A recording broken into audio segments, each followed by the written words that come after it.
Hello and warm welcome to सला foundation. So guys, सबसे बड़ी प्रॉब्लम बच्चों को होती है हिस्ट्री और सिविक्स में, क्योंकि उस बच्चे को डेट्स याद नहीं होती हैं, जो ईयर्स होते हैं वो याद नहीं कर पाता है।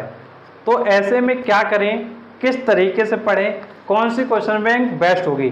तो चलो आज के इस वीडियो में हम बात करने वाले हैं about the ICSE class 10th Oswal book question bank.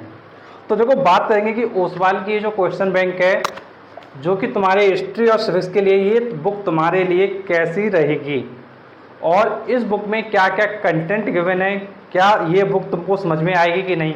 तो चलो स्टार्ट करते हैं, सारे पॉइंट पे बात कर लेते हैं। तो देखो, अगर मैं तुमसे सबसे पहले बात करूं इस बुक की, तो देखो ये बुक क्या है, अगर देखें साइज में तो बहुत ज़्यादा मोटी नहीं है, पतली है। आराम से अगर तुम पढ़ना चाहो तो इसको पढ़ सकते हो, सिलेबस को कवर कर सकते हो। अगर हम स्टार्टिंग की बात करते हैं बुक की, तो स्टार्टिंग में आपको क्या है, इस तरीके से इस बुक की स्टार्टिंग होती है। फिर आगे आते हैं तो इस बुक में सबसे पहले जो आपको गिवन है, सबसे पहले जो आपको गिवन है वो आपको गिवन है कंटेंट। तो कंटेंट में क्या है, आपकी यूनिट्स वगैरह दे दिया है। तो सबसे पहली जो चीज़ बुक में तुमको दिखाई देगी वो तुमको दिखाई देगी कंटेंट्स। कंटेंट्स तुम्हारा इन्होंने क्या है, बिल्कुल चैप्टर वाइज दे दिया है, कोई दिक्कत की बात नहीं है कि किस चैप्टर में क्या क्या तुमको पढ़ना है। फिर अगर मैं तुमसे आगे बात करूं तो आगे आपको दे दिया हिस्ट्री का सिलेबस कि क्या क्या हिस्ट्री के सिलेबस में आने वाला है। तो सेकंड थिंग है तुम्हारा सिलेबस, कि सिलेबस में क्या क्या आएगा। फिर नेक्स्ट थिंग अगर मैं तुमसे बात करूं तो वो है तुम्हारा डिफ़िकल्ट टॉपिक्स, मतलब ऐसे कौन कौन से टॉपिक्स हैं जो तुम्हारे बोर्ड एग्जाम के पॉइंट ऑफ व्यू से डिफ़िकल्ट है। अब यार तुम खुद सोच के देखो, अगर तुमको एग्जाम से पहले ही ये पता चल जाए कि भाई ये टॉपिक हमारे डिफ़िकल्ट हैं, तो इसका मतलब क्या है, इसका मतलब एक ही है कि तुम पेपर आने से पहले ही वो सारे टॉपिक काफ़ी अच्छे से कर लोगे। अब इसके बाद मैं तुमसे बात करूं नेक्स्ट पॉइंट की, तो वो दिया है आपको सजेशन फॉर स्टूडेंट्स। अब देखो, स्टूडेंट के सजेशन भी दे दिए कि भाई कैसे तुमको तैयारी करना है। तो तुम्हारे लिए इन्होंने सजेशंस भी बताए हैं कि कौन कौन से सजेशंस है तुमको फॉलो करना है। अब आगे हम लोग आते हैं, तो आगे इन्होंने 2023 का सॉल्व पेपर दिया है। तो आप ये देख सकते हो कि 2023 का इन्होंने क्या सॉल्व पेपर दे दिया है। तो लास्ट ईयर के पेपर के लिए भी कहीं भी तुमको जाना वगैरह नहीं पड़ेगा, आराम से तुमको सॉल्व पेपर मिल जाएगा 2023 के लिए। और आप देख पाओगे कि भाई 2023 में मतलब लास्ट ईयर तुम्हारा पेपर कैसा आया था। तो तुम डेफिनेटली अपने 2024 के बोर्ड एग्जाम के लिए बहुत अच्छे से प्रिपरेशन करके अच्छे मार्क्स ला सकते हो। फिर आगे आते हैं, फिर आपका आता है चैप्टर स्टार्ट होता है आपका। तो अगर मैं चैप्टर की अगर मैं तुमसे बात करूं तो चैप्टर में देखो सबसे शुरुआत में, चैप्टर में सबसे शुरुआत में इन्होंने जो क्या कर दिया है, चैप्टर जैसे इनका स्टार्ट हो रहा है तो इन्होंने सबसे पहले, अगर मैं तुम्हारे चैप्टर 1 की बात करूं तो सबसे पहले इन्होंने जो दिया हुआ है वो दिया है रिवीजन नोट्स। मतलब चैप्टर को समझाने के लिए अच्छे से इन्होंने क्या है, स्टार्टिंग रिवीजन नोट्स से करी है। मतलब जो कंटेंट है वो शॉर्ट में दिया है, ऐसा नहीं कि तुम्हारी पूरी बुक छाप दी गई हो जो तुम्हारे बोर्ड में चलती है, ऐसा बिल्कुल भी नहीं है। मतलब जो नोट्स वगैरह है, नोट्स के फॉर्म में आपको जो बुक है वो प्रोवाइड की जा रही है। और आगे मैं अगर तुमसे बात करूं तो जैसे इन्होंने रिवीजन नोट्स दे दिया है, उसके बाद इन्होंने दिया है माइंड मैप। क्या गिवन है, माइंड मैप। तो फिर आपका इसमें आ जाता है माइंड मैप।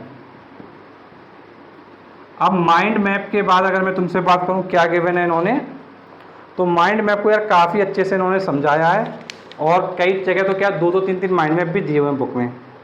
अगर मैं आगे बात करता हूं तो 1 मार्क, 2 मार्क, 3 मार्क, और ये आपका है 4 मार्क। तो 1 mark, 2 mark, 3 mark and 4 marks के तुम्हारे जो क्वेश्चंस हैं वो इन्होंने दे दिए हैं। 1 mark, 2 mark, 3 mark and 4 mark. अब ये जो चैप्टर है, इस चैप्टर को इन्होंने क्या टॉपिक्स में बांट दिया है। इस चैप्टर को इन्होंने क्या कर दिया, टॉपिक्स में डिवाइड कर दिया है।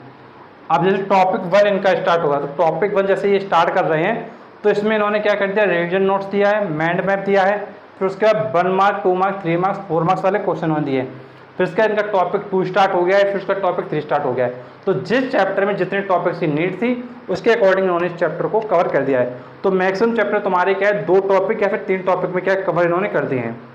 इसी तरीके से तुम्हारे सारे चैप्टर गिवन हैं। अगर मैं लास्ट में देखूं तो लास्ट में मैं ये देख रहा हूं कि क्या इसमें सैम्पल पेपर वगैरह गिवन है। तो बेटा मैं तुमको बताना चाहूँगा कि इसमें जो तुम्हारे लिए जो प्रैक्टिस के पेपर हैं वो भी इन्होंने क्या है दे दिए हैं। तो नेक्स्ट चीज़ है कि यार प्रैक्टिस के पेपर भी तुम क्या है प्रैक्टिस कर सकते हो। तो प्रैक्टिस पेपर तुम्हारे लिए बहुत ज़्यादा इम्पॉर्टेंट है। तो प्रैक्टिस पेपर की भी तुम प्रैक्टिस क्या है कर सकते हो। तो ये चीज़ काफ़ी अच्छे से ध्यान रखना कि अगर अच्छे मार्क्स लेके आना है, अगर अच्छे मार्क्स लेके आना तो डेफिनेटली अच्छे से डे 1 से स्टडी करना होगा। अदरवाइज काफ़ी बच्चे लास्ट टाइम पे पढ़ते हैं, फिर वो कहते हैं सर अब लास्ट टाइम पे क्या कर दूँ कि मेरे मार्क्स आ जाएं।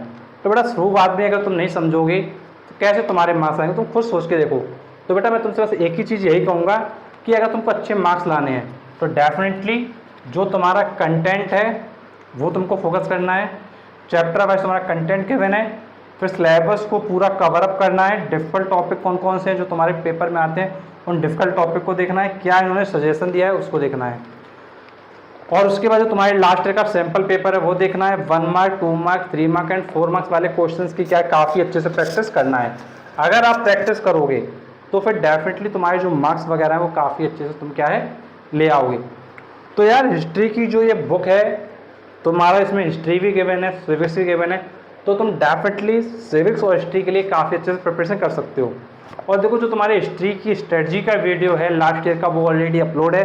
अगर ज़्यादा कमेंट आएंगे तो डेफिनेटली मैं तुम्हारे हिस्ट्री की प्रिपरेशन का एक सेपरेट वीडियो लाऊंगा जिसमें तुमको बताऊंगा कि तुमको डेट्स कैसे याद करना है, कैसे तुमको सिविक्स के टॉपिक को प्रिपेयर करना है। और बेटा किसी बच्चे को अगर सिविक्स पढ़ना हो chapter 1 chapter 2 chapter 3 chapter 4 chapter 5 तो बेटा इनका 1 शॉट लेक्चर ऑलरेडी प्लेलिस्ट में अवेलेबल है। तो हिस्ट्री एंड सिविक्स नाम की एक प्लेलिस्ट है, उसमें जाकर आप कवर कर सकते हो सिलेबस को।